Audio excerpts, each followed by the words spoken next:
Welcome back to Snetterton for our third and final race of the weekend for the Radical Challenge Championship. The slightly longer pit stop race with a mandatory pit stop for all of the drivers and success seconds as well for some of them to worry about. Let's have a look at the way that the grid lines up for this final race of the weekend. It's Oliver Barker that's on pole position with Steve Burgess alongside. Dominic Jackson and Jack Lang are there on row number 2. Richard Baxter has Mark Richards for company on row 3, and it's Jack Manchester and Elliot Goodman on row 4 with Jason Rishover and Mark Maloney completing the top 10 cars on the grid. So the safety car is just bringing them round through Coram. Oliver Barker already twice a race winner so far this weekend, having won both of the sprint races. What might he be able to do in this third and final race of the weekend? He has an extra 15 success seconds to spend in the pits, the man on pole. Steve Burgess, the man alongside, an extra 20 seconds to spend in the pits. Dominic Jackson is off scratch, no additional time for him to worry about. And Jack Lang, who is on row 2 of the grid, an extra 5 seconds to spend in the pit lane. Richard Baxter on row 3 has an extra 5 seconds. And Mark Richards,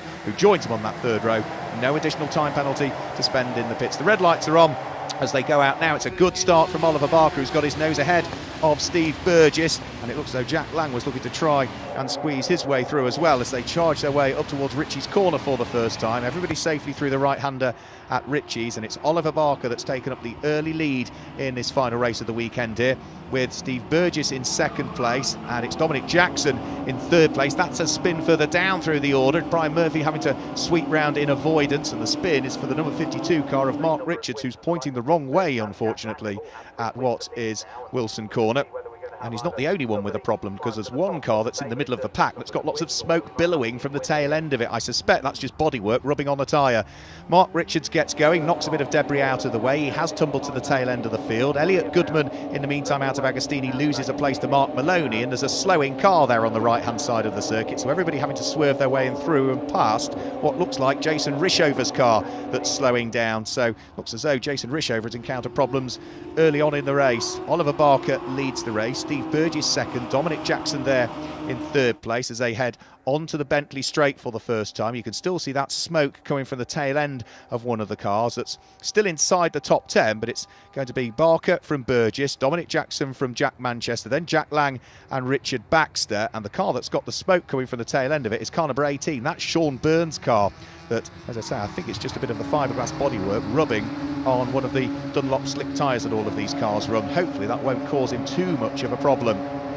Further down through the order, number 20 Mark Crader fighting away with what was Brian Murphy there, as the race leader is about to head out of Murray's over the start-finish line and conclude the first lap of the race. Oliver Barker needing ideally to build a margin and an advantage. He knows come the pit window he'll have to remain stationary for an extra 15 seconds compared to some, and out of the car, surveying the damage, is poor old Jason Rishover, wondering exactly what the problem was. All of a sudden the car seemed to slow as it came out of Agostini, but that's it, not even a lap completed for the unfortunate Jason Rishover.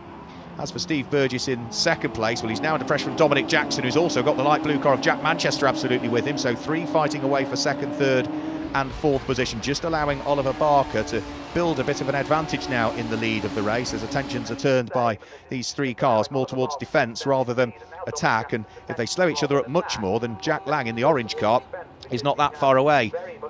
Jack Manchester thinking about going around the outside of Agostini, but Dominic Jackson will be wise to that. They're just heading up to the yellow flag zone, so there'll be no overtaking here as they head up towards the left-hander at Hamilton, but that doesn't stop Jack Manchester rolling his sleeves up and still trying to get on with it, and he rather needs to, because he's got the orange car of Jack Lang now absolutely with him. The lead pair just starting to get away, because now that Dominic Jackson is more turned towards defence rather than attack, Steve Burgess has just opened up another car length's advantage in second place. Onto the Bentley straight they'll go again. Oliver Barker leading the race, Steve Burgess in second place. Let's not forget he's got an extra 20 seconds success penalty in the pit lane. Dominic Jackson in third place has no additional time to worry about, and neither does Jack Manchester either. They are both off scratch and spend the bare minimum amount of time in the pit lane. The orange car that's behind Jack Manchester, Jack Lang, just an extra 5 seconds to spend for him in the pit lane area. Come the pit stop window, which of course is midway through this race. So through Coram, in towards the braking area for Murray's.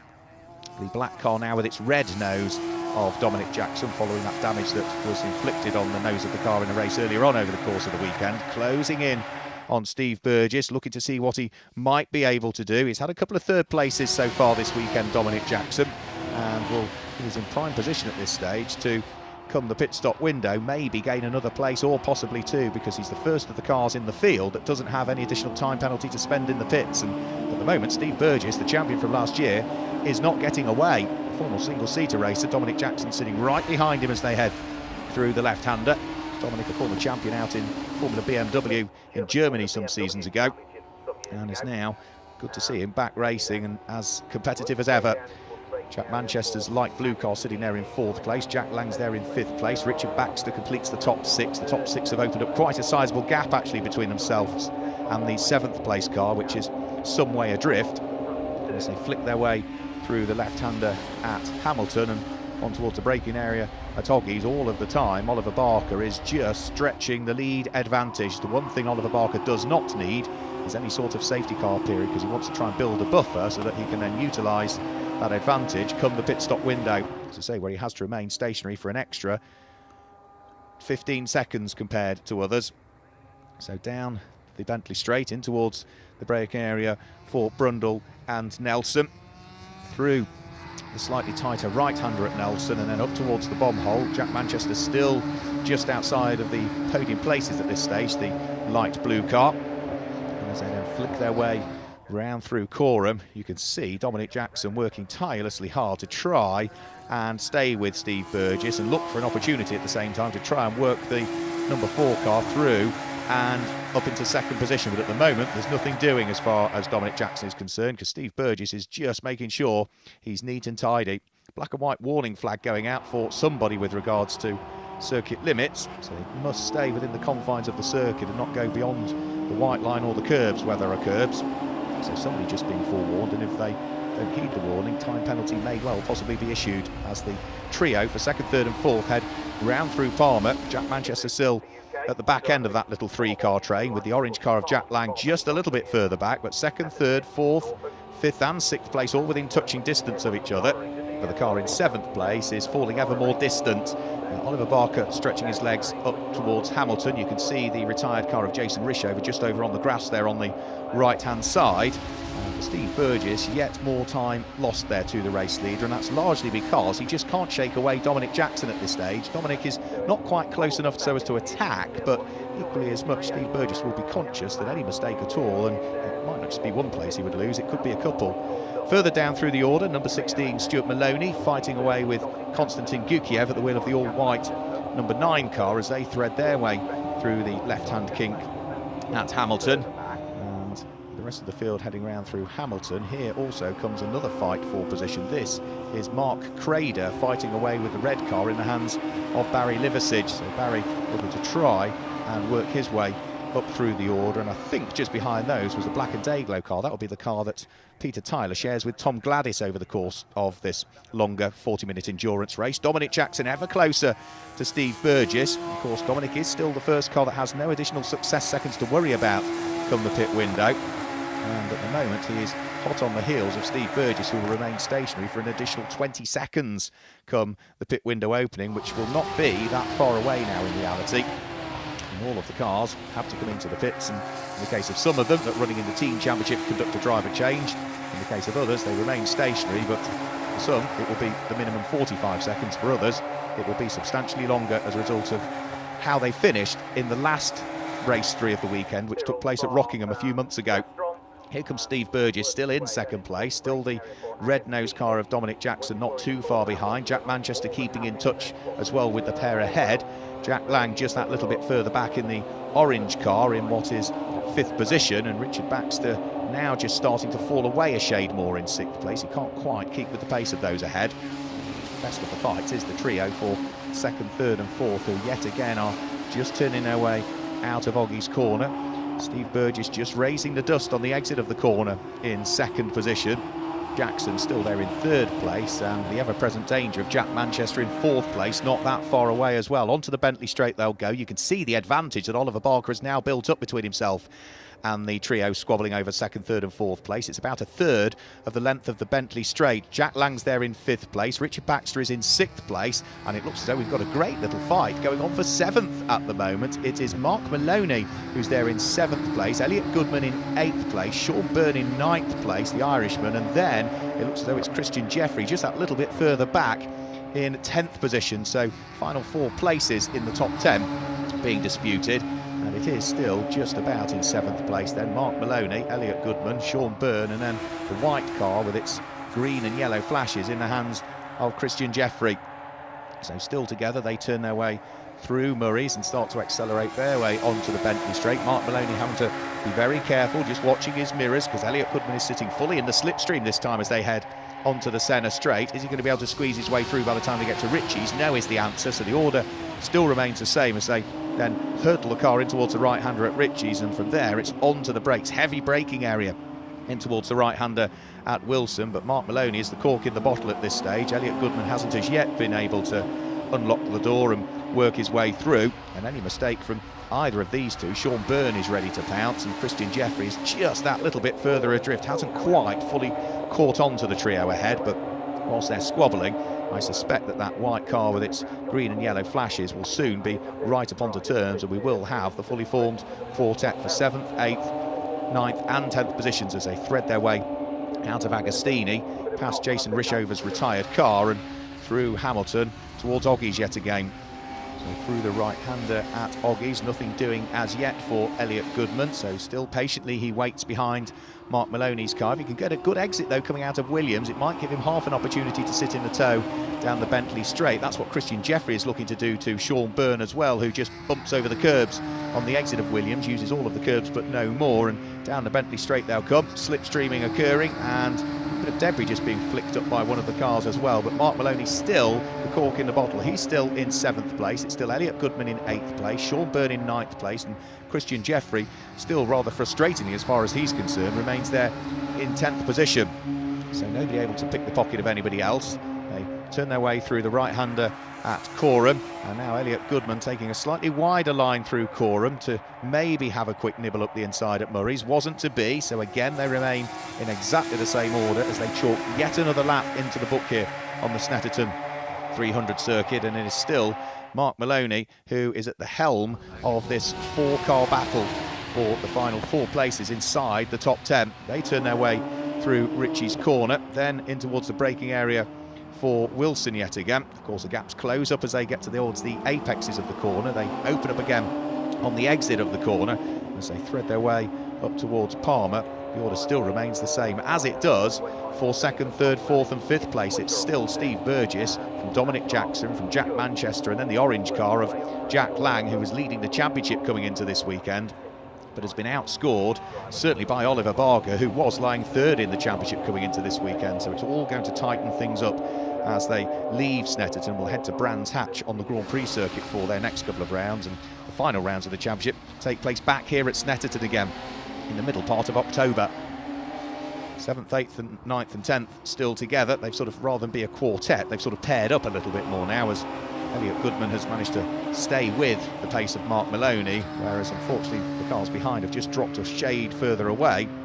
And as for Steve Burgess, well, he's still under this pressure from Dominic Jackson, despite everything that Dominic has thrown at it, which is pretty much everything. Well, he has still not as yet been able to work his way through. He might just have to wait until the pit window and then overhaul what will be Steve Burgess, because Steve will remain stationary, not for the standard 45 seconds that everybody has to. He will remain stationary for 65 seconds. Over the start-finish line they'll go. Another lap completed, and as they now go through down the Senna straight and on towards Ritchie's corner, all of the time Oliver Barker is just pulling away. He's down at the hairpin at Wilson, having built quite a handsome advantage here, and such an advantage that he may be able to hang on to the lead of the race even once the pit window is opened and everybody's conducted their pit stops. Steve Burgess still being kept very busy indeed. There's no let up at all in the pressure that Dominic Jackson is continually applying to the champion from last year, and these two now are just starting to open up a bit more daylight between themselves and the light blue car of Jack Manchester, who still sits there in 4th place but has lost a couple of car lengths maybe in terms of the ground between himself and the pair ahead. And is Jack Manchester falling into the clutches of Jack Lang? Well, not particularly by the look of things, so still 4 close enough to each other. Richard Baxter still completing the top 6 as Oliver Barker heads on towards the Bentley straight yet again, and you can see the gap that exists between himself and Steve Burgess, who only now appears into shot heading round through Williams. So the gap getting ever larger between first and second position. And so Oliver Barker is on the Bentley straight, and as he heads underneath the vehicle bridge, he's got probably more than half of the length now of the Bentley straight between himself and the blue car with its yellow flashes. Steve Burgess, who sits there in second place, still with Dominic Jackson, Jack Manchester and Jack Lang completing the top 5, and Richard Baxter in the second of the light blue cars, one with its pink flashes, slightly more adrift in 5th position. Jack Lang has an extra 5 success seconds to spend in the pits following his exploits in race 3 at Rockingham last time through. But for Steve Burgess, he was the winner of that race, so he is on the maximum amount of time in the pit lane, an extra 20 seconds for Steve Burgess.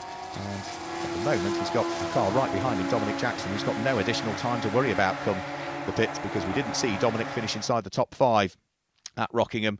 Over the start-finish line, there we go. Another lap chalked into the book. The battle's further down through the order continuing as well. Stuart Maloney fighting away with the number 52 car of Mark Richards. They're on the coattails of the all-red car of Barry Liversidge that's just up the road as well. And Barry Liversidge has got the black and Dayglow car just ahead of him. That will be the car that Peter Tyler shares with Tom Gladys in the team championship. Liversidge just locking a brake as he turned in towards Murray's. That compromises his exit and allows Mark Maloney to try and squeeze his way through. And we're going to be 3 wide here because Mark Richards is also trying to get in on the mix as well. So 3 wide over the start-finish line. Barry Liversidge, that brief lock break is going to cost him 2 places there, and Mark Richards gains 2. By the look of things, he was at the tail end of that trio.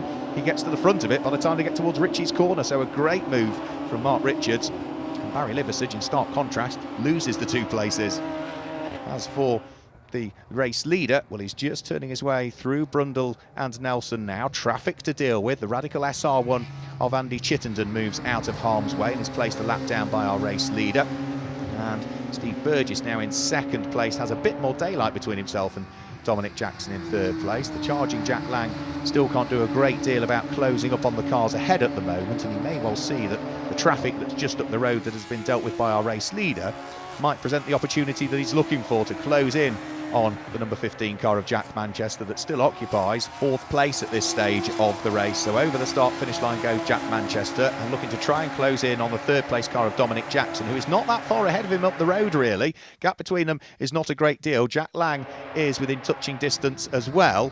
The bottom of the Bentley straight, another great little squabble that's going on, is between Mark Craden, number 20, Stuart Maloney, who sits behind him, then Mark Richards, who's lost a place by the look of things, and Barry Liversidge. So they're still busy rolling their sleeves up and getting on with it, and it won't be that much longer before the pit window opens, and one of them will have to blink first and head into the pits, one would have thought. But for the moment, they're enjoying what is a great fight that's going on. Stuart Maloney under attack from Mark Richards heading in towards the braking area for Murray's. Barry Liversidge in the all-red car not too far away. Over the start-finish line they'll go onto another lap, and the pit window is now open. So the pit window is now open. A big mistake for the number 44 car. That's a car that runs in the team championship. Tony and James Barwell's machine, bouncing over the curbs and onto the grass briefly. And this is Sean Byrne, who is under attack still from Christian Jeffrey, the Irishman, under attack. And well, Christian Jeffrey is hugely keen to try and squeeze his way through. Christian, who commutes from the Caribbean to race in the Radical Challenge Championship, as into the pit lane comes, that's the Barwell's car, isn't it? Yeah, Tony and James Barwell. The change of driver is taking place, and out jumps one, in will jump the other, and they have no additional time penalties or success seconds, as they're called, to worry about. As for Jack Manchester, well, he is still sitting there rather frustratingly in what is 4th position. He's got the car of Dominic Jackson just ahead of him. He's got the orange car of the championship leader Jack Lang right behind him. Jack Manchester has no additional success seconds to worry about come the pit window. And is he opting to come into the pits this time through? Yes, he does. And in fact, Dominic Jackson does, and Jack Lang as well. So 3rd, 4th and 5th all in the pits at the same time. Now Jack Lang has an extra 5 seconds to spend in the pits, so he's going to lose out to the cars that he was doing battle with in reality, because that is what really shakes the order up. Each time we have one race 3, you look back to where you finished in the previous race 3, and if you were in the top 5, you end up with an additional time penalty. Sean Byrne is in. Also Christian Jeffrey, who he was doing battle with, heads into the pit lane as well. More and more cars are going to be peeling their way in, which is going to be Stuart Maloney, who comes in, and Mark Richards as well, and both of those just remain stationary for what is the minimum period of 45 seconds in the pit lane. It's all very full there in the pit lane. Jack Manchester is just being serviced by the team. Scorpio Motorsport team go to work on Sean Byrne's car as Stuart Maloney makes his way down the pit lane. Out goes Jack Lang, and where is he going to feed back through into the order? Sean Byrne's still stationary because the clock hasn't ticked through as yet, and the countdown is just about to take place. And there goes Steve Burgess, only now heading back out onto circuit. Of course, he had an additional 20 seconds to spend in the pits, having won the last race 3, the last endurance race at Rockingham. So he is now looking to try and work his way back up through the order. This car, though, still is yet to stop as yet. This is Oliver Barker, the race leader. He's got an extra 15 success seconds to spend in the pits. And well, Oliver Barker now is going to continue round over the start-finish line and leave it until later in the window. Can't leave it too late, though. Must pit within the designated pit window. As back out of the pits goes Mark Richards. This is Brian Murphy, the number 57 car, comes through the bomb hole and bounces all over the grass. Lots and lots of dust on the tyres that he'll need to clean up, and well, he's just about managed to keep the car on the circuit and rejoins without too much of a problem. Rod Goodman at the wheel of the beautifully liveried number 31 car heads down pit lane. Mark Maloney is also in, the number 86 car. We saw Stewart in earlier on, and that is the number 10 car in the hands of John Caldwell heading out onto circuit. So the fight's continuing on track, and that is a spin. That is Mark Richards, who had a rotation heading in towards Brundle and Nelson, so he gathers up the moment and gets going again as Oliver Barker, now the race leader, heads down pit lane. So Oliver Barker just leaving it an extra couple of laps compared to others to head into the pit lane. He will remain stationary for 60 seconds in total, so 45 seconds the standard period, plus 15 success seconds as a result of finishing second last time out. Quick conversation going on between Oliver Barker and team. Thumbs up from the driver, meaning that everything is good. And then the clock being watched by Oliver Barker, and he'll get back into this race. And where is he going to feed his way back out? Is he going to have sufficient gap between himself and the likes of Dominic Jackson so as to hang on to the lead of the race? Jack Lang's being kept busy at the moment. He's trying to work his way through and past the number 10 car of John Caldwell, borrowing brother Brian's car for this weekend. Brian unable to race at the moment. And back out onto track goes Dominic Jackson. So pit window still continuing. Squabbles on track being reformed once all of the cars have come into the pits. And by the look of things, Sean Byrne has been passed by Christian Jeffrey. Now that probably happened during the pits actually. They came into the pits together, and Christian Jeffrey is now ahead of Sean Byrne. As waiting patiently in the pit lane is Brian Murphy. The clock ticks to 0, so he heads back out onto track. That grassy moment at the bomb hole, I'm sure, just a distant memory. And this, number 4, Dominic Jackson, the race leader, under attack from Oliver Barker, whilst they're trying to put a lap on the Barwell's number 44 car as well. Barker has the momentum, has the inside line for Agostini, and goes through to take up the lead of the race. But Dominic Jackson switches back on the exit of the corner and instantly has retaken the lead. So they've swapped and swapped back within the case of just a corner, and it's Dominic Jackson that has reasserted himself back into the lead of the race. Of course, he had no additional success seconds to worry about. Oliver Barker had 15 additional seconds in the pit lane and knows that he's got to get on with it here, but the door is closed as he has a quick look up the inside at Williams Corner. So it is the number 4 car of Dominic Jackson that leads the race. Oliver Barker, already twice a race winner this weekend, in second place. The blue car is Jack Manchester. He's there in 3rd position, and in the distance, the orange car, Jack Lang, is sitting there in 4th place at this stage. So they turn their way through Brundle and Nelson. Jack Manchester sitting there in 3rd place, had no additional success seconds to spend in the pit lane area, as raising the dust in 2nd place is Oliver Barker. He just needs to be careful there, dipped a wheel onto the dust. That might take a corner or so just to clean those tyres up, and that's the last thing he needs at this stage, to lose any time with some dusty tyres. Neat and tidy, however, is he out of Murray's, and as they then head onto the start-finish line to chalk another lap into the book, Dominic Jackson still leads by the slenderest of margins from Oliver Barker in 2nd place. Jack Manchester there in 3rd position as they head in towards the braking area for the right-hander at Wilson. And well, Dominic Jackson would dearly like to try and claim a win. He's had a couple of 3rd places this weekend, on top of the 3rd place he had at Silverstone earlier on in the season, but he's not had a win. Whereas for Oliver Barker, he's already had 2 this weekend, and he also won earlier on in the season, did Oliver Barker, claiming his win at Spa-Francorchamps in the middle of the 3 races that we had there. onto the brakes, in towards the left-hander at Agostini. The man from Lincoln, Dominic Jackson, leads the race. The graduate out of the Radical SR1 Cup Championship, Oliver Barker, sitting there in second position. Jack Manchester, who claimed his first podiums of the season earlier on this weekend, sitting there in what is third position, but they're all very close to each other still as they turn their way out of Oggies and then start to sprint their way up towards Williams. And as they then get onto the Bentley straight, nobody's quite close enough to do a great deal about the other. You can see Jack Lang in fourth place in the distance and looking as though he's actually closing in a shade more on the cars that sit just up the road from him. But Dominic Jackson looking as though things are well under control at the moment.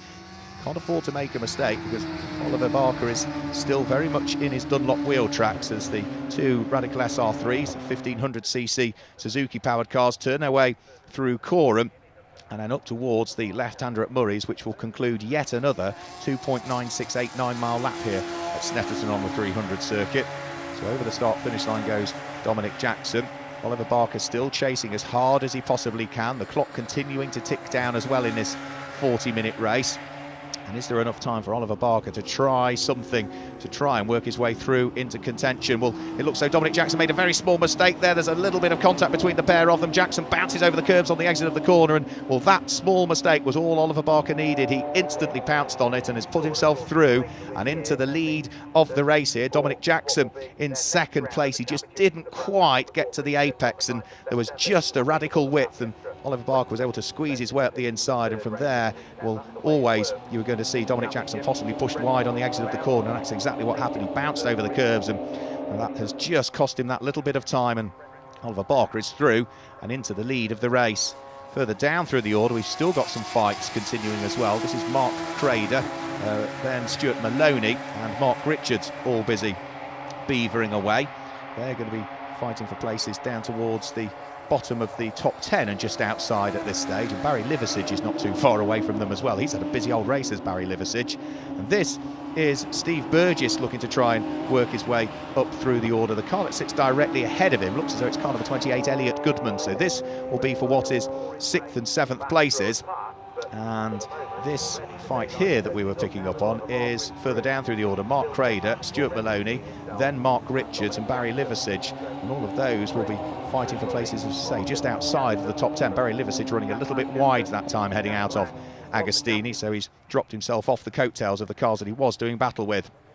For Oliver Barker, though, more traffic to deal with before too much longer. The number 31 car of Rod Goodman is the next car that he's going to want to try and put a lap down. Thankfully, though, he's got enough time so as to just pick his way through and past. He's also going to meet that car in the right place, which is on the centre straight, and should be able to squeeze his way through as they head up towards Ritchie's corner. But having now put a lap on Rod Goodman, there'll be further cars that he needs to deal with over the course of this next lap or so. Oliver Barker safely through the right-hander at Wilson, accelerating his way up towards Palmer, no longer under any pressure from Dominic Jackson, who has just sort of faltered in the latter stages of this race. He's tried terribly hard to hang on to the lead of the race and maybe just overworked those tyres a little bit, because he has dropped ever more away from Oliver Barker, who is looking as though he is potentially on for a clean sweep of victories this weekend at Snetterton, and we have seen that happen once so far this season. That happened when Bradley Smith claimed all 3 victories at Silverstone on the Grand Prix circuit. Bradley not competing this weekend, but Oliver Barker is looking as though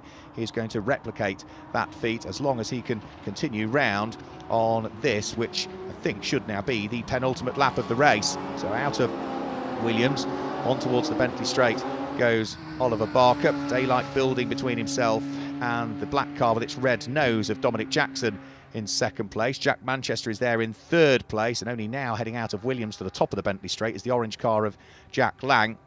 So nobody really close enough to anybody else, looking as though the podium places are largely settled now in this race. But there's still traffic that could come into play here. Rod Goodman's car about to be placed a lap down by Dominic Jackson, who can't quite squeeze his way through as they head round through the bomb hole, so it'll have to wait until he gets towards Coram to work his way through and past, and that's allowed Jack Manchester to close a little bit more now onto the coattails of Dominic Jackson. So the traffic just having a part to play in the latter stages of this one.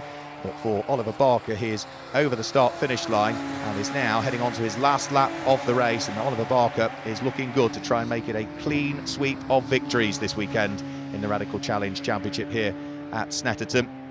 Further down through the order, Christian Jeffrey showing the scars of the squabbles earlier on. He's there in 8th position at the moment. 9th place is going to be the number 18 car that's just behind him in the hands of Sean Byrne, and that car there, Mark Maloney, is going to complete the top 10 by the look of things. The number 86 car, who's had a solid weekend of racing this weekend, so they're just about to head on to their final lap of the race. And as we look towards our race leader, well, is down towards the bottom of the Bentley Straight for the final time. Dominic Jackson in 2nd place, coming under a bit more pressure though from Jack Manchester. That's going to be close, potentially on the charge to the line. And as Oliver Barker turns his way out of Brundle and Nelson, all he needs to do is safely negotiate the bomb hole, which he's done, round through Corham and up towards Murray's, and it's going to be 3 out of 3 this weekend at Snetterton for Oliver Barker, who was racing in the Radical SR1 Cup Championship last year, has moved over to the Radical Challenge Championship and instantly got to grips with the greater power and downforce of the Radical SR3. He comes through and claims victory number 3 of the weekend in Norfolk. Oliver Barker makes it a clean sweep of wins here in Norfolk, with Dominic Jackson in 2nd place and Jack Manchester completing the top 3. 4th goes the way of Jack Lang, with Richard Baxter in 5th place and Steve Burgess in 6th. 7th was Elliot Goodman, 8th was Christian Jeffrey, 9th was Sean Byrne, and completing the top 10 was Mark Maloney. A great weekend of racing here at Snetterton. Some super fights along the way, but that man there, for the 3rd time this weekend, stands on the top step of the podium at Snetterton. Maximum points in the championship for Oliver Barker. You got yourself a fantastic lead at the start, knowing you had your success penalties in the pits, and you came out only just in 2nd moment and sort of challenging even as you came out, and you had to fight yourself back up there again, and you did it, and then stretched your legs. Yeah, when I came out of the pits, I was hoping I was going to be out in the lead, and I saw him just shoot past. Obviously, had the momentum into turn 1. I was behind him for a couple of laps, and he made a bit of a mistake through turn 1, ran wide, and that was my opportunity to get past him. Managed to make it stick, and then pulled away, and just maintaining the gap towards the end, really, trying not to make any mistakes. Yeah, it was unfortunate because I had a little bit of a gap, and then on the exit of turn 1, as Ollie said, I just ran wide and had to back out of it. It'd have been pressurising you for the rest of the race anyway. Is the only way you can console yourself, I guess. I'd have preferred that. Yeah, true enough. Really good result in the end. Yeah, I think I credit it to the start, really. Started 7th and made up 4th, and then really battled hard for it and kind of kept in the pit stops and, you know, just pushed through it. Did the best I could. Hold your bottle up. Apart from Jack Manchester.